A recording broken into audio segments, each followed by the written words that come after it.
So we welcome everyone to this event, and this event is just to make sure you're in the right event and not in the wrong event at this time of the day.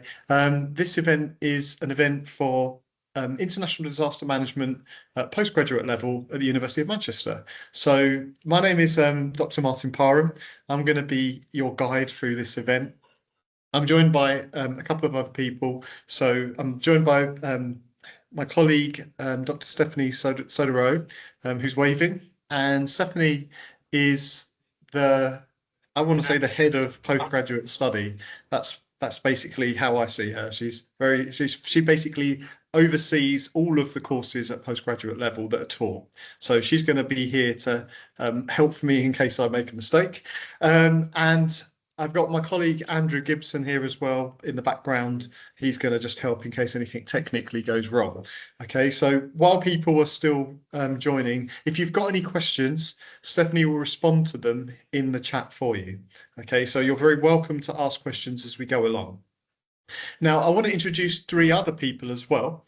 I'm really pleased that they're here and it's lovely to see them.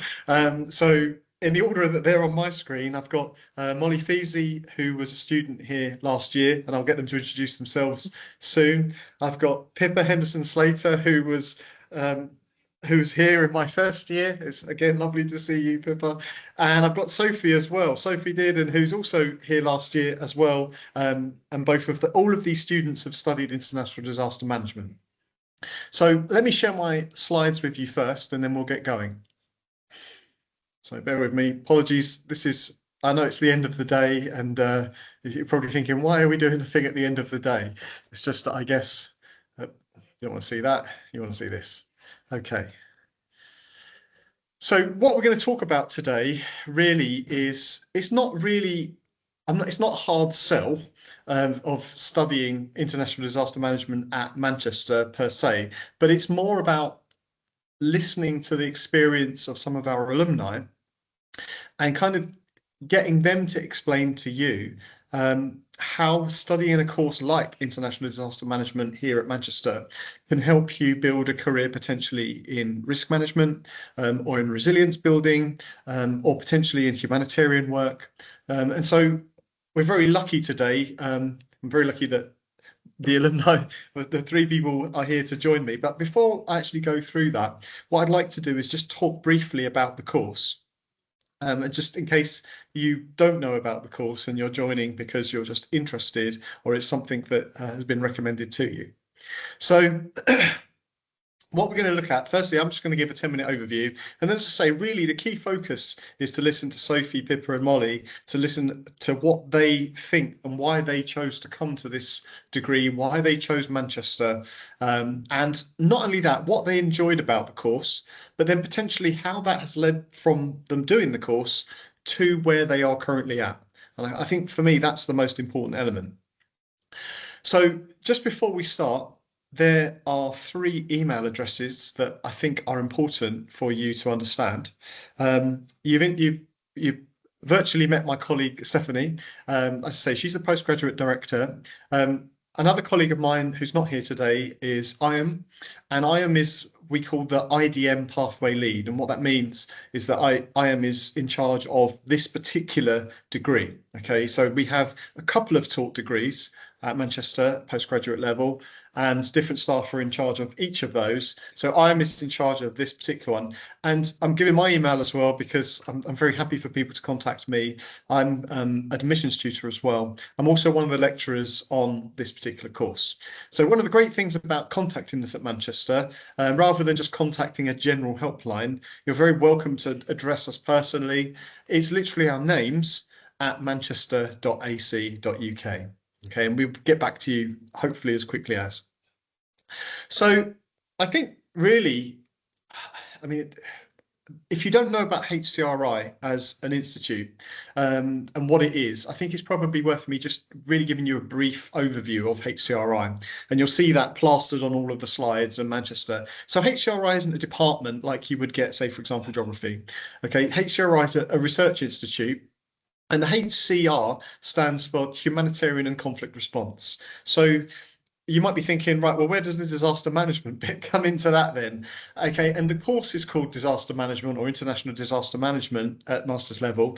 But in essence, what we do is we touch on the different elements of HCRI. So we focus on the intersection really between humanitarian like response and studies, conflict and dealing with conflict, peace as well, which links to conflict. We also deal in global health. And we've got people in the team that are not just active researchers, but they're also active clinicians as well. And well, one of them in particular works part-time at the hospital and also works part-time on the course. So their kind of experiences are really valuable. And then we've got the disaster management side. So we kind of think of the Institute as 4 sections.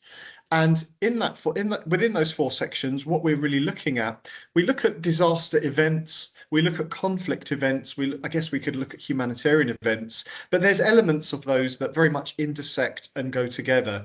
And so what you're going to really get on this course, and to be fair, what you get is a matter of what you choose. It's not that you get one set thing, and that's probably quite important.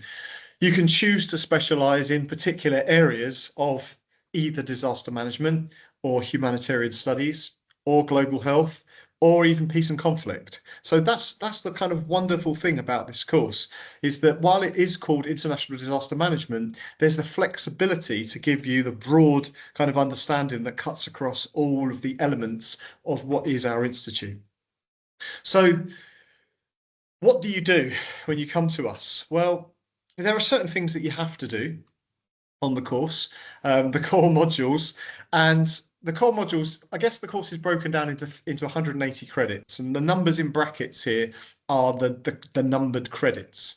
So the course is broken down into 3 semesters. So there are, I guess, 2 taught semesters and 1 semester which is really focusing on doing a kind of a research project, a dissertation piece.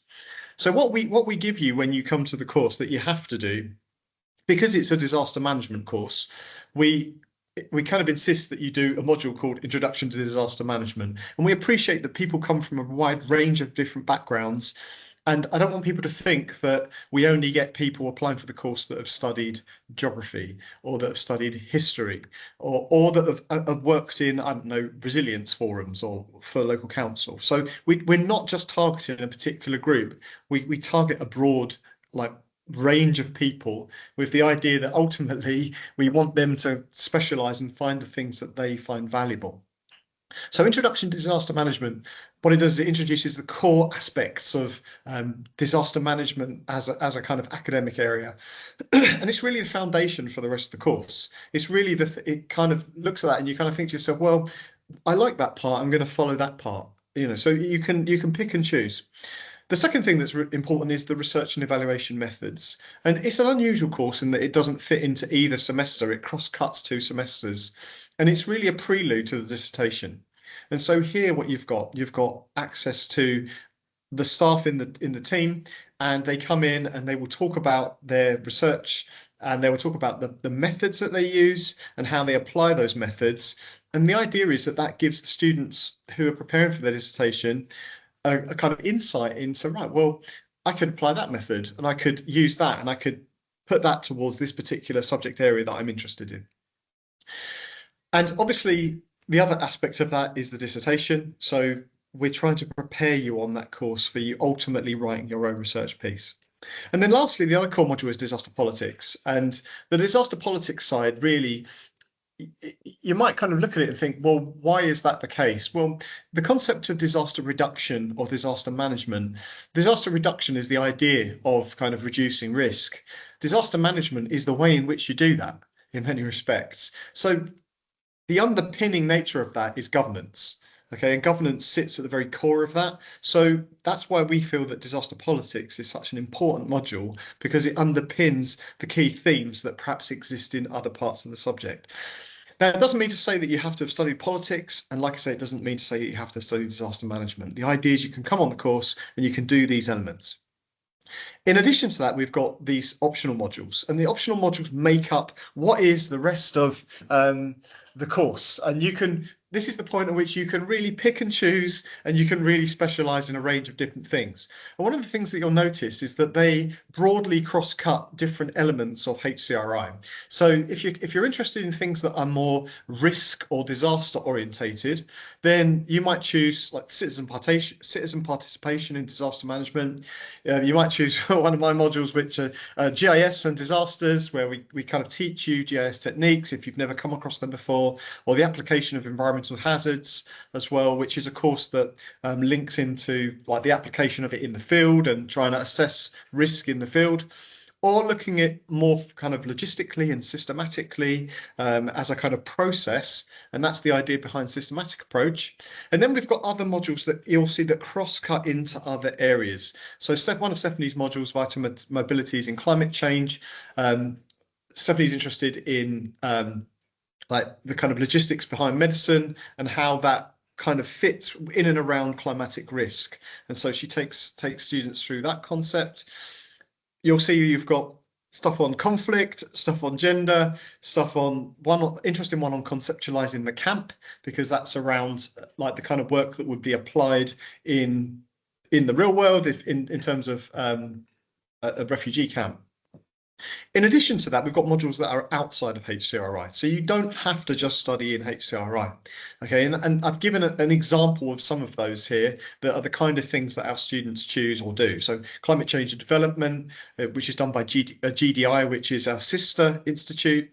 You'll see there's a couple of development ones there, the politics of climate change, migration, mobility, and displacement. So I think what I'm trying to get across here is that there is an element of flexibility within the course. You've got the option to take 180 credits worth. If you think about what that is, 60 for the dissertation and then 120. So what's that? That's 4 lots of 15. Okay, so 15 is 30, 60 per semester, 2 semesters, 120 plus the 60. Okay, so that makes it 180 credits in total. The other thing, we're quite conscious that some of our students might be working or might have other commitments as well. And so we offer, because we run an online program, we also offer the opportunity for students to run and take online modules as well. And so again, there are different modules that cater for the different needs. I mean, I can talk around the one that I run, which is risk, vulnerability, and resilience, which looks at, again, the key themes, well, certainly risk and resilience, but also how we kind of measure and track that in the real world.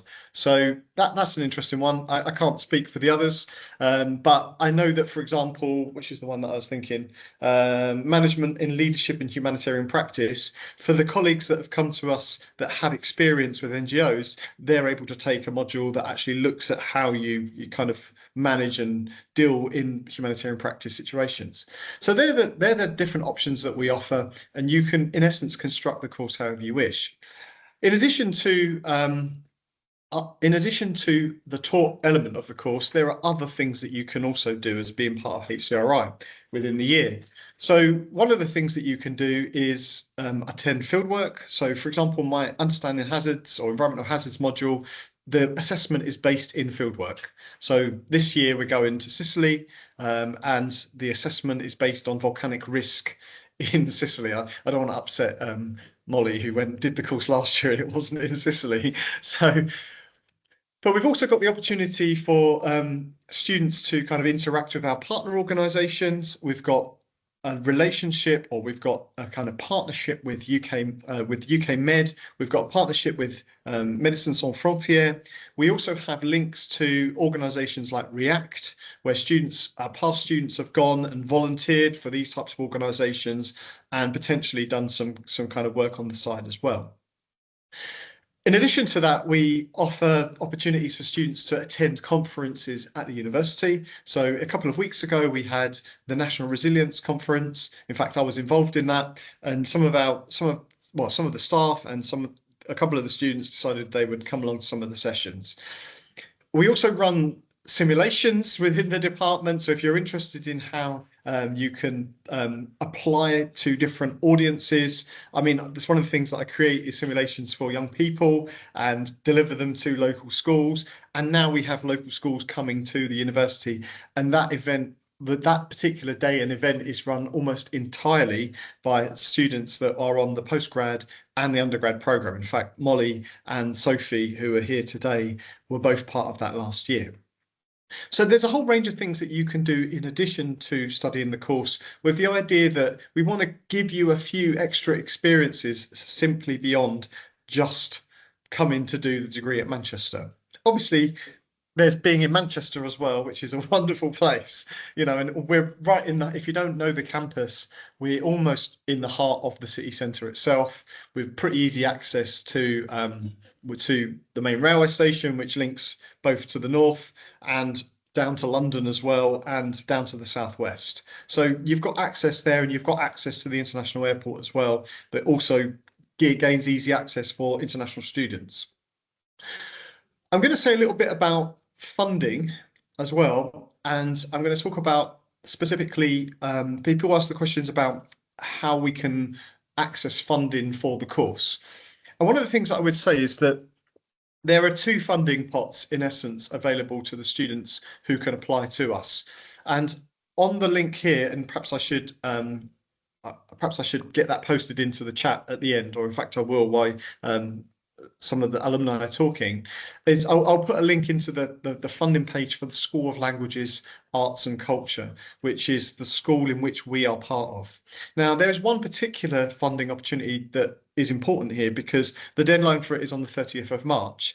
And the only way to actually apply for that particular funding to offset against the fees is you have to have completed the application first. And as part of your application, you have to write a 500-word statement, which is part of your application anyway. But within that, you can outline a case for why it is that you would like to be considered for one of the funding pots from SALC. Okay, include your recent transcripts, i.e. if you have recently attended university, you can include your transcripts, and you also need to provide links for 2 references as well. And all of that would be sent to what in essence is the Masters SALC funding at manchester.ac.uk. So what we'll do is I'll make sure that is put into the chat so that you can have access to that. Additionally, HCRI has its own funding and funding page, and we have 3 funding opportunities, but one of them is linked to MSF. The other 2 are linked to really they're probably more directed at international students, and the idea being that international students that come from particular countries can apply, or that have particular circumstances that can apply, and again is part of the application, and you apply and it would offset the fees. So we've got the two key funding opportunities, one which is a school funding opportunity within the School of SALC, and then specifically the funding opportunities mainly for international students or from students who come from overseas. Although the future scholarship potentially is something that you could in theory apply for locally as well. Just one last bit of information from me.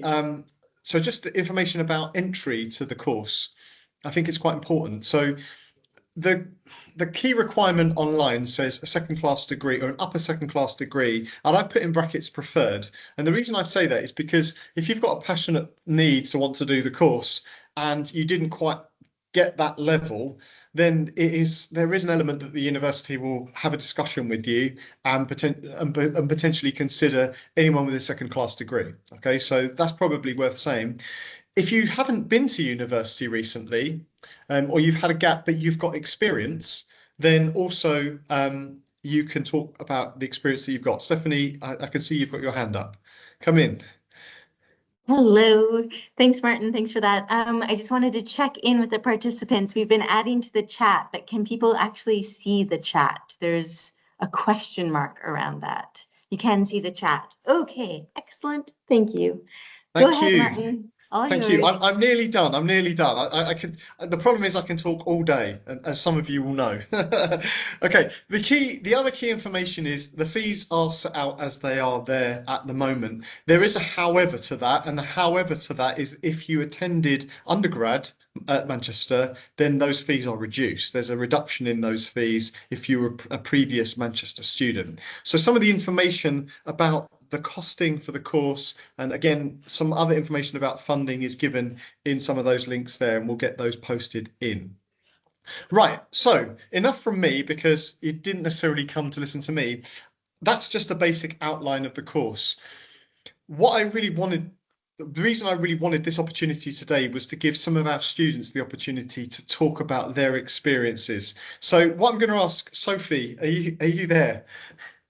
Yes. Perfect. So what I'm going to ask Sophie is for you to come on first. I'm gonna shut my slides down just temporarily, and then I'm going to pass it over to you. And I'm going to start with you because you're a relatively recent graduate from the university. So is that okay? Yeah, sure, that's great. Perfect. So excellent, Sophie. Over to you. Thank you, Martin. So, hi everyone, I'm Sophie. Before I start, I just want to say if anything I say doesn't make sense or you don't understand, just ask me and I'll clarify. So, yep, I studied the IDM course last year, and I came from doing geography at Liverpool. And so Manchester as a city to study at was already on my radar. Um, but I had done quite a lot of volunteering and work whilst I was at Liverpool, and a lot of the individuals that I worked with in the field recommended the HCRI to me as a leading research institute and a globally recognized name, and really encouraged me to look at the HCRI for this kind of course. So that I would say is one of the main things that made me choose IDM at HCRI. A second really big thing for me was the links that Martin's talked about with some of the local organisations like UK Med, MSF, also Minds Advisory Group. They came in and did a simulation with us. The field work and practical opportunities to put that theory into practice. And finally, the huge, just wide range of different experiences that you get the opportunity to take part in, from the lectures and the modules covering humanitarianism, health, politics, anthropology, GIS that Martin's talked about, and some of those kind of other things beyond the course, like the conference that me and Molly did, and the simulations. So that's what made me choose IDM, and I would encourage you to all choose it too. It's a great opportunity. So now what do I currently do? Now I work as an EPRR support officer within the NHS. So that stands for Emergency Preparedness, Resilience and Response. And my trust covers 3 different hospitals. So, in simple terms, my role helps the trust to plan for, respond to, and recover from business continuity, major and critical incidents. So, that could be anything from IT issues and power outages, which is probably the number one, to severe weather, pandemics, mass casualty events like the Manchester Arena attack. It's about making the organisation prepared, resilient, and able to deliver and continue delivering safe patient care no matter what's happening around us. And often after an incident where the police, fire, local authorities have dealt with it in a day, the NHS are continuing to deal with that because we could be treating patients from that event for weeks. So my day to day is really interesting and full of really varied work. One day I could be doing lots of admin, and the next day could be responding to an incident. So I could be doing anything from developing and maintaining business continuity plans and evacuation plans for each department, conducting risk assessments, maintaining our action cards, helping to design and run exercises, simulations, training sessions, supporting incident response through logging, communication, reports, coordinating in the incident control room. We have to gather evidence for the annual EPRR assurance framework, which is a regulatory requirement from NHS England. Supporting resilience across all the departments, audits, post-incident debriefs, monitoring our beds for the inpatients, the emergency department, our mortuary spaces. The list goes on. It's so varied. And I would say some of the key skills you need for the role would be a good understanding of key legislation, so the JESIP principles, the Civil Contingencies Act, really strong organisation and time management skills, and the ability to interpret complex information and disseminate that to a wide audience, because often the people that you meet and work with don't know what emergency planning is, or resilience and disaster management, and you need to be able to translate that to them. People always say, make this understandable for a 7-year-old. If a 7-year-old can understand it, then you're doing it right. I would say you need to be really confident working with the full Microsoft Office suite, so Excel, Teams, SharePoint. And finally, maybe the most important one is excellent verbal and written communication, because there's so much collaboration between all the blue lights and the local council. I probably email Molly over at Bradford every week. And our comms team, for example, a piece of work I've been doing is on our prison protocol, so I've had to liaise with the local prison. There's so much collaboration between loads of different authorities, and I think this job as well is very interchangeable. My manager, for example, has worked with the police, with the fire, with the local council. Now he's with the NHS. You can also do resilience, risk, and business continuity in the financial sector. So there's really a really broad range of roles that you can go into. And then I'm going to talk a little bit about what I really enjoyed on IDM and what skills on the course helped me with the role that I do now. So number one, you will meet such a diverse cohort of individuals, which makes for really rich discussions in your lectures, but also gives you the opportunity to make amazing new friends. All the opportunities beyond the course that I discussed really helped me get my current role. It gives you something really good and different to talk about on your applications and in interviews. So, for example, in the disaster management module, one of our assignments was writing a contingency plan, and this was a really good practical assignment that gave me great employability skills. I used that on all of my job applications and in interviews. And I think particularly if you do this on a UK-based scenario, you'll come across lots of the key legislation that you use in this kind of role. So that's the first one. And then second for me was Stephanie's Vital Mobilities module, because now I'm in public health. That really inspired me to seriously consider going into a career in health.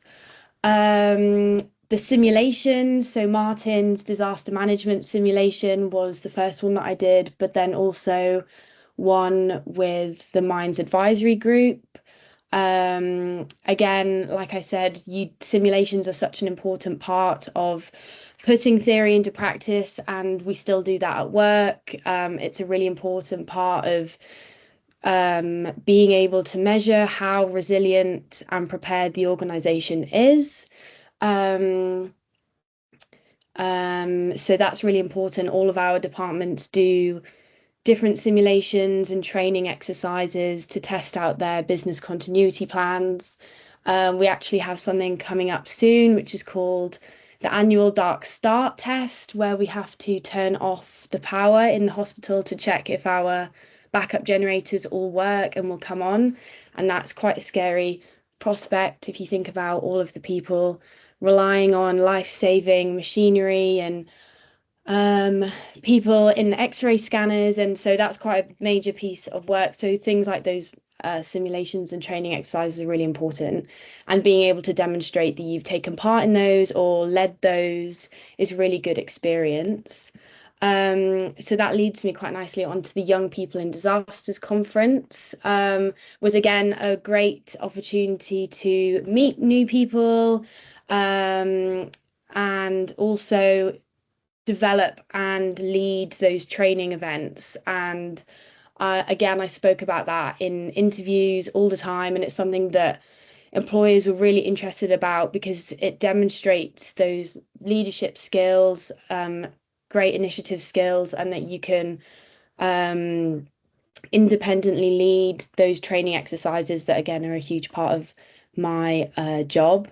And finally, I would say a lot of the group work that you get to take part in, you will always get a teamwork question on your application or in an interview, and being able to show that you've worked well in a team and delivered a great end result is also a really good skill to have, and another huge part of the course that I really enjoyed. So that is everything I have to say. I'll put my email address in the chat if anyone wants to email me or has any follow-up questions. Sophie, that's very detailed. Thank you very much. That's just that is an incredible amount of detail. In fact, yeah, I think reflecting on some of the things that you've said there. I mean, obviously, our course is an academic course. Let's be honest. That's the first thing I would say. And there are certain restrictions that we have within that. But I think what we try to do at HCRI, which I'm aware of some of our competitors as well, is that we are aware of the fact that what we discuss exists in the real world. And I think that's really important. And we try to gear it towards not just the academic understanding of that, but the application to different circumstances, which is why for me, things like you said, which is the simulation activities and the different opportunities that you've got, like the one that you did with MAG, the one you did with me, the one that you helped organise, I think are so important because they just develop different skills. I'm going to save the questions for the end because I'm just conscious I want to let everyone have an opportunity to speak. So I'm going to pass over to Pippa now, and let Pippa, if you could introduce yourself, and then you don't have to speak as much detail as what Sophie did, but yeah, give us an outline of what you're currently doing and how the course led you to that role. Of course, yeah. Thank you. Thanks so much, Sophie. That was really interesting to hear about what disaster preparedness you do at the NHS. Also, I just want to give a warning that if the electricity cuts, like it did earlier, I don't know if you noticed, that's totally normal. We are experiencing a lot of power outages. I'm currently calling from Baghdad, so Baghdad, Iraq. So as I'm sure you're aware on the news, there's a lot happening for us right now, but we're staying safe. We're okay. We're at the moment stuck in the house and the office. We're keeping safe where we are. But yeah, if the electricity goes off, that's why. And if the internet stops, that will also be why. But hopefully that will be fine and that won't happen. But it's so nice, Martin and Stephanie, to see you again. I was on the course. I can't believe it was so long ago. When you put up the date, I didn't remember what date I did the course. I didn't know it was 3 years ago. But yeah, so I was lucky enough to be in both Stephanie and Martin's modules. I was with Martin, I did GIS, and with Stephanie, I did Introduction to Disaster Management. I was actually also in Martin's tutor group, which was so nice, and Martin has helped me a lot in applying to jobs. Whenever I had last minute applications I was doing and asking him if he could do a reference letter, he was always very kind in doing them for me. Also, if my internet is bad and you can't hear me, just let me know. Okay, so what made me choose HCRI was I did my undergrad, and then I knew that I wanted to do humanitarian work. I knew that was what I wanted to do. And every time I kind of told someone I wanted to do humanitarian work, no one ever really understood what I meant. Like, everyone always thought I meant development work, or that I wanted to work for like the charity sector in general. And I had a really specific dream, and I found it frustrating that people didn't really ever get what I meant. And then when I discovered that there was a master's that was exactly what I wanted to go into, I just thought it was amazing. And when I realized it was in Manchester, I just thought that was perfect, because my family are originally from Manchester, and I just thought that's a dream come true, that it was to study in such a cool place and to study such a specific thing that I wanted to do. So that really made me choose it. And I knew that I chose international disaster management in particular because I knew that I wanted practical skills. And I knew that it was disasters that I was most interested in. So I really didn't want to go into development. It was more like I wanted to work in emergency relief. I remember finding a lot on the website about anti-colonial, like deconstructing colonialism within learning. And I really liked that aspect. So that also, that really swayed me over. So yeah, so then I applied and I got on. So my current job is I work for an NGO called Mercy Hands for Humanitarian Aid, and we do emergency response and development work and human rights work. We're based in Baghdad in Iraq, and we're all across Iraq. We're looking to start working in Syria as well. And as you can imagine, right now is a lot happening with emergency response. So we're looking to kind of start expanding some of our current programs. So we have Lebanese refugees coming over into the border, and also Iranian refugees coming on the other side of the border. So we're having a lot of kind of quick responses that we're needing to develop, and new programs. So my role is I oversee all of the programs. So I've been with Mercy Hands for over a year now. I've been in and out of Baghdad for over a year. And yeah, so we currently have some emergency response programs starting.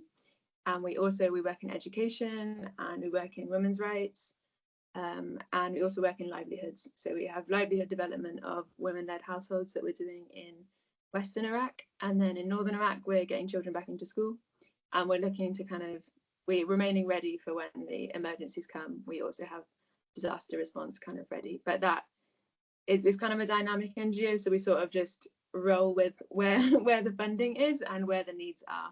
So at the moment, the last year, we've done a bit of emergency, more development, and now we're kind of waiting for when the emergency needs are hitting us, as they are now.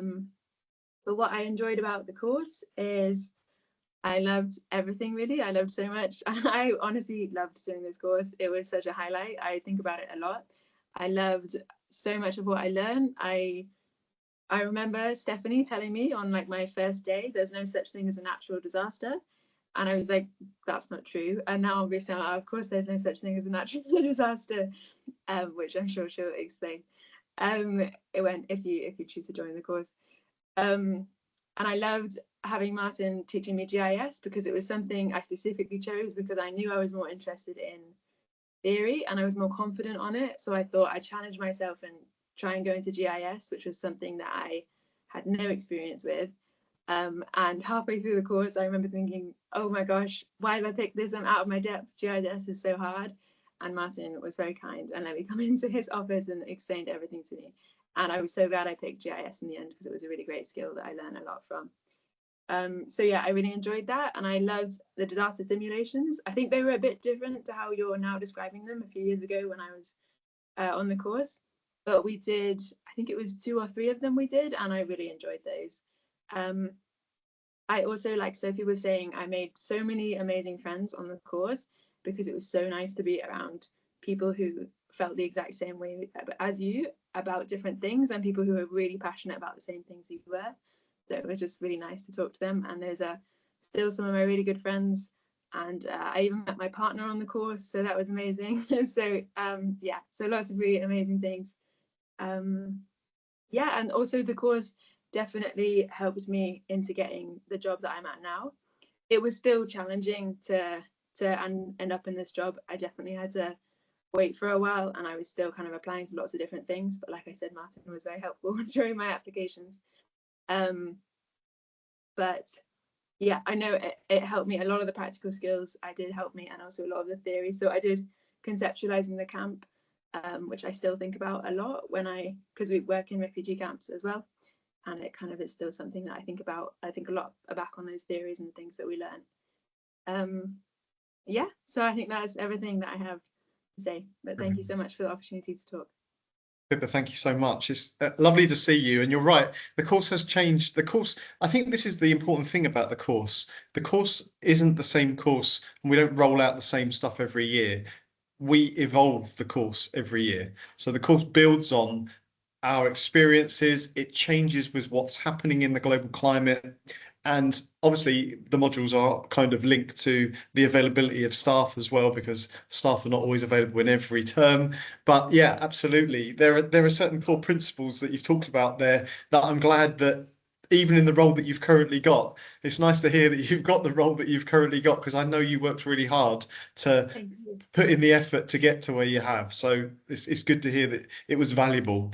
I'm gonna just lastly go to Molly, because again I'm just conscious of time, and I could fill this space for the next 15 minutes. So Molly, can I pass over to you? You're also somebody that graduated last year as well, and I know that you work for Bradford Council, isn't it? Is that right? There we go. Yeah. So over to you, Molly. Hi, I'm Molly. I'll just tell you what I do first. I'm currently an emergency planning graduate at Bradford Council. Why I chose the course, I left my undergrad, I did geography, and I really didn't know what I wanted to do. I just knew I loved the area. I found it so interesting. And so I kind of floated around a few other courses, but the module choices, I think, was honestly the thing that swayed me to this course the most. There was just so many options, like that covered so many different areas, parts of geography that I knew I liked, but also like I love a bit of the sociology stuff. I liked the mapping. I just like everything, to be honest. But so that was probably the thing that swayed me the most, and it also meant that you could really like tailor the masters to do the things that you were interested in. So I didn't want to do like a full another geography one, because there was also parts of other bits that I liked. So that was one of the main things. I also like the international focus, because that's not a thing that's covered in as many of the other masters in the UK. A lot of them were just disaster management, and I wanted to look at all the different non-UK case studies, as well as them, because there's always learning from every disaster that can be used. So in terms of my job, my job has like three main areas that we work in: writing and updating, reviewing emergency plans. That's like one big part of it. We've got plans for every single thing. Sophie covered a lot of them: power outage, cyber, Kings visiting, anything like that. That's one part of the job. Then testing and exercising. I'm currently in Sheffield because I've been on a recovery course all day with the local resilience forum. So that was one exercise that I've training today. And next week I'm in Wakefield on biological hazard regional exercise, so with the whole of Yorkshire. So we're constantly going and learning stuff from that and talking about case studies that I did at uni, which is always nice. And then the other part of it is responding to events. In Bradford, we have quite a lot of events going on, like ranging from all sorts of things. We had a fire in houses along the main street in Bradford, literally on Monday. So we've been rehoming and sorting out working with the Red Cross and stuff like that to deal with that situation. We've also dealt with stuff like a suspicious package in town. So we've had quite a few incidents that I've responded to. The course, a lot of the stuff that I've learnt in the course I now use in my job. GIS is probably one of the biggest ones that I use, but that was also just because I liked it. I'm currently creating reservoir inundation maps for the council using my GIS that I did with Martin. But like Sophie said, the contingency planning module, all of it really. I was at Yorkshire Water the other week, and we were doing like a drought simulation, and my dissertation was on dialysis that I did with Stephanie, and they were talking about dialysis, and I was thinking, oh, I'm the expert in the room. So there's so much stuff that even like I looked at that in Puerto Rico, but then I'm using that knowledge in Bradford. So there's so many crossovers. I think also I am not very happy now I heard that you're going to Sicily, because the field trip we went to be fair, the field trip was probably one of my favorite things I did on a course. It was such a good time, but going to Sicily would have been even better. So I am a bit salty about that. But yeah, I really loved the course. I met great people, and I would recommend it. I think that's it. Thank you, Molly. I mean, Molly is underselling herself a little bit. Molly was also, we run, as I say, I run one of the student young people in disasters conferences for the local schools from Manchester. Molly was probably one of that simulation activity. We had 3 simulation activities, and they are co-designed, I think is the way I can explain it. So it's not something that I say, this is what we're going to do, and it goes. We work from January to May with the student body, and we put together this package for what is going to be the students who, because my work is very much based around young people and education and the application to disaster management, and it's about kind of raising awareness. And so our students actually created these simulations, and I can say this, and Molly won't know this, but Molly was one of the key drivers behind the main simulation narrative that we actually created on the day. So she's been incredibly modest. Without her, it wouldn't have really happened. But not only that, I know that our simulation also caught the attention of the government, the Cobra team, and they now want to talk to us about that. So thank you to you for the work that you've put in. And we are currently doing exactly the same thing. We run it year on year, and we think it's a really important tool, not just to understand how a simulation works, but to actually deliver that to the students as well. So our student body actually helped deliver that to the schools. And so we feel that this idea of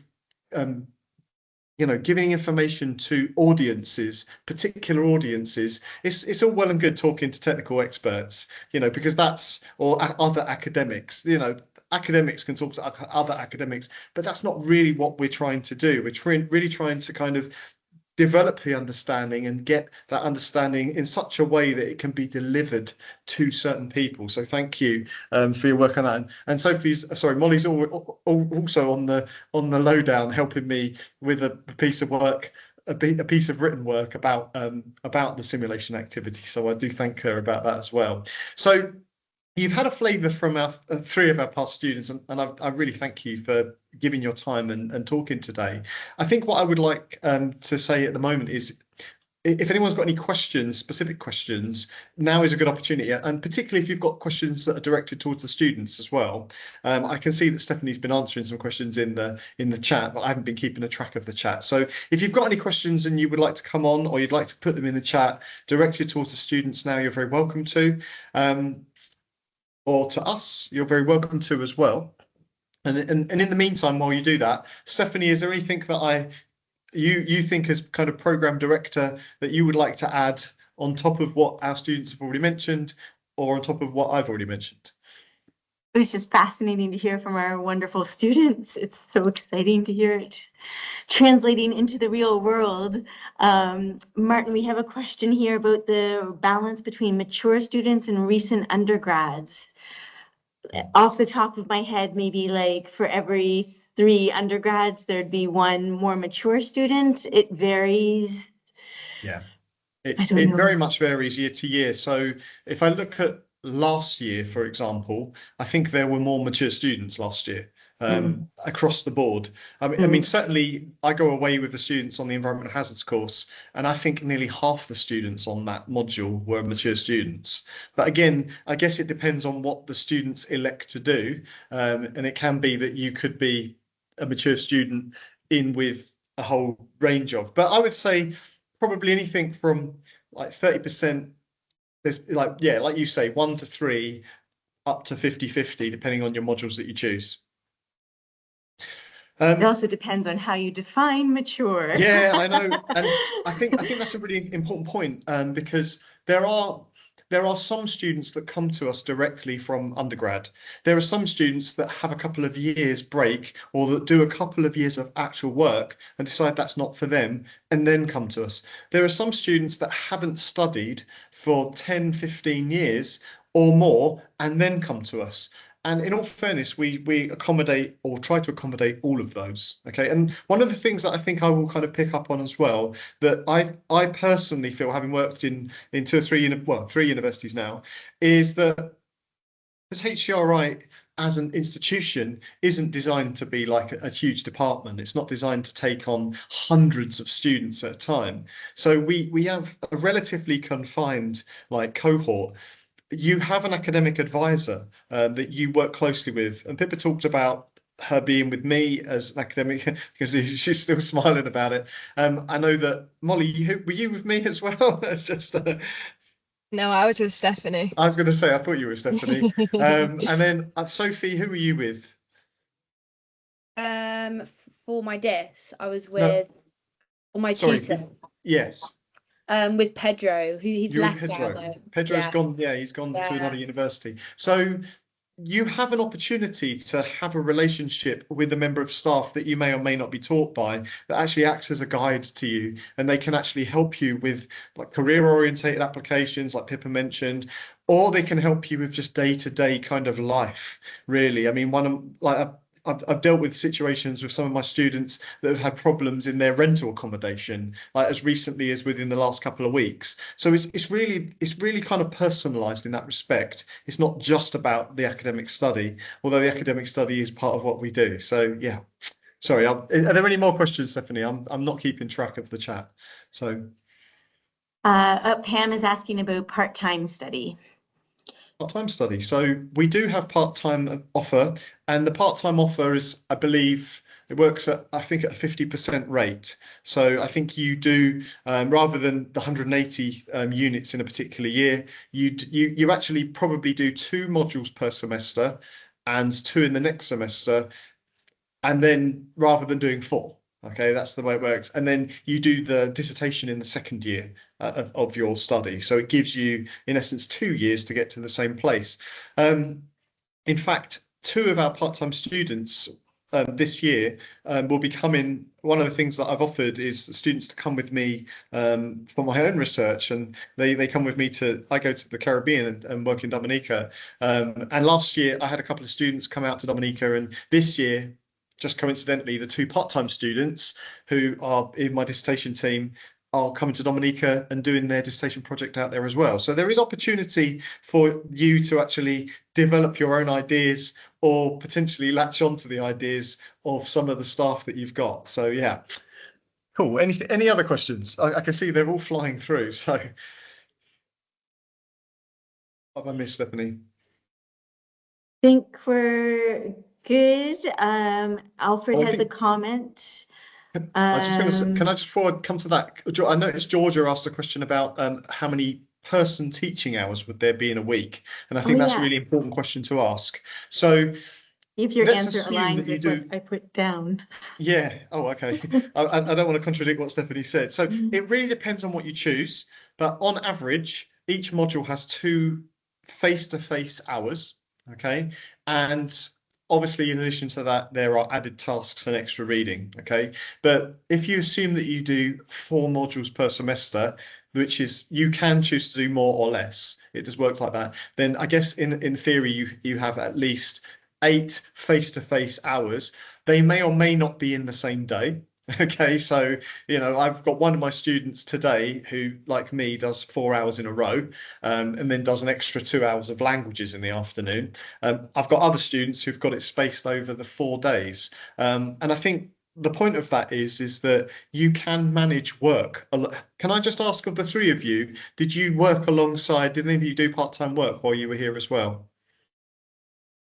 I did, and I was also like a commuter student. I lived in Sandbach, which is only it was a 50-minute train to get to uni, but it was very manageable in terms of being able to come into uni some days and then work at home other days.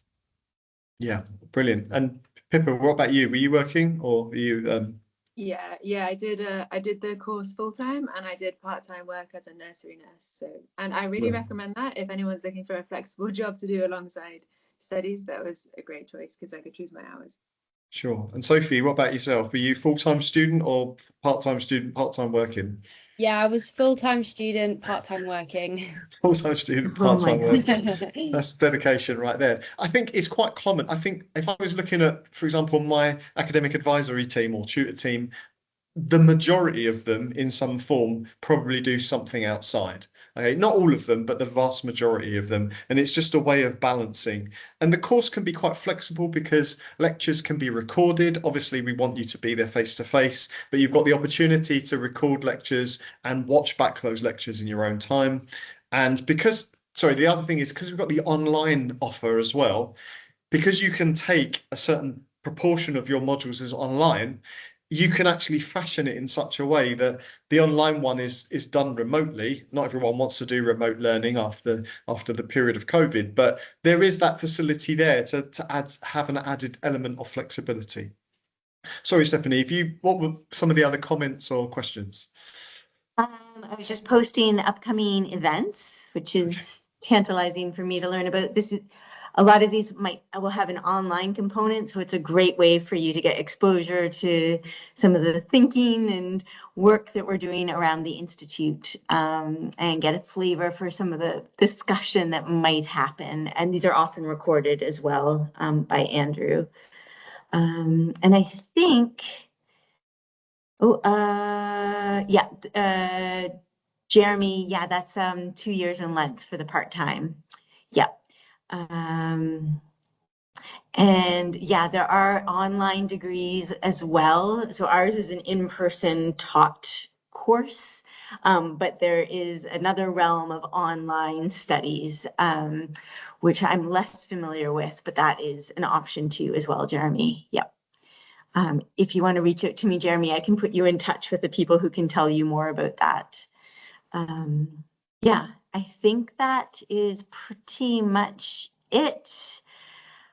Libby asks, yes, if there are any upcoming in-person open days, and Andrew's provided a link. What are the open days situation? Martin, you're on. Yes, so there is a Masters Expo run by the university, and I know that I should know these dates off the top of my head because it's part of my I'm the admissions tutor as well, so it's like an added role, but I've got to be honest with you, I can't remember the exact date, but I can find it out.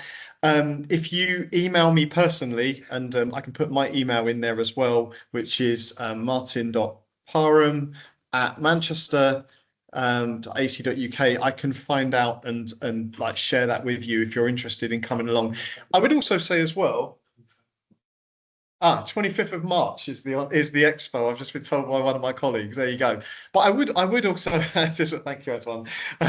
I would also say that if you wanted to come in and visit Manchester, or you were in Manchester and you wanted to pop in and say hello, and you wanted to have an informal conversation, we are more than happy. I'm normally more than happy to do that. And I think it's quite a nice way. I know some students have taken advantage of that in the past, and it's really a way for you to understand what HCRI is like as a place, understand what the University of Manchester is like, kind of meet some of the staff. Even potentially we could arrange it if you wanted to, so that I could, because it's a Wednesday, and luckily I've got my teaching on Wednesday, we could also invite you in to come and observe a session if you wanted to. So we've done that before for students. We're quite open, we're quite welcoming, and we'd like to perceive that we can be here to support you, okay, which I guess perhaps is sometimes like a little bit different to what you might get in other institutions. We pride ourselves on that kind of personalized but more practical approach when it comes to what we try to do. So what I'm going to say, it is 6 o'clock, and I'm conscious of time. So thank you very much for joining us this evening. You've got my email. You've got Stephanie's email. I think some of some of our alumni have shared their emails as well, and hopefully they're very happy for you to contact them if you would like, and that is very kind of you.